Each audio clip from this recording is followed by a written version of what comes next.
नमस्कार मित्र-मैत्रिणींनो, मागे मी नाशिकच्या ट्रेनिंगला गेले होते, हे तुम्हाला सर्वांना माहीत आहे. तर ज्या दिवशी माझं ट्रेनिंग पूर्ण झालं, त्या दिवशी नगरला येण्याअगोदर मी माझ्या मैत्रिणीच्या फॅमिलीसोबत सप्तशृंगी मातेच्या दर्शनाला गेले होते. जो व्हिडिओ मी टाकला नव्हता, तुम्ही नक्की पहा.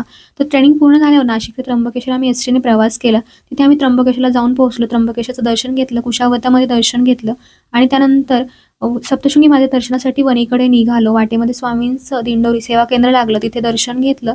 आज ट्रेनिंगच्या शेवटच्या दिवशी काय नशिबात होतं म्हणून स्वामींचं दिंडोरी सेवा केंद्र इथं माझं दर्शन झालं. हा माझ्यासाठी खूप मोठा आनंद होता, जो मी शब्दात नाही सांगू शकत. त्यानंतर फायनली आम्ही वणीला येऊन पोहोचलो. संध्याकाळ झाली होती, ट्रॅफिकमुळे लेट झालं होतं. देवीच्या गाभाऱ्यापर्यंत आम्ही रोपवेने प्रवास केला आणि फायनली देवीच्या गाभाऱ्यात येऊन पोहोचलो. छान वाटत होतं. संध्याकाळची वेळ होती. रांगेला दर्शनासाठी थांबलो. देवीची सुंदर अशी सप्तशृंगी मातेची मूर्ती दिसत होती. खूप छान वाटत होतं. त्यानंतर देवीचं दर्शन केलं. जो आनंद परमेश्वराच्या सानिध्यात आहे, तो इतर कोणत्याही गोष्टीत नाही आणि तो आपण शब्दात पण सांगू शकत नाही. माझ्यासाठी तरी खूप काही आहे. त्यानंतर दर्शन केलं आणि आम्ही आमच्या परतीच्या प्रवासाला लागलो. Bye, take care.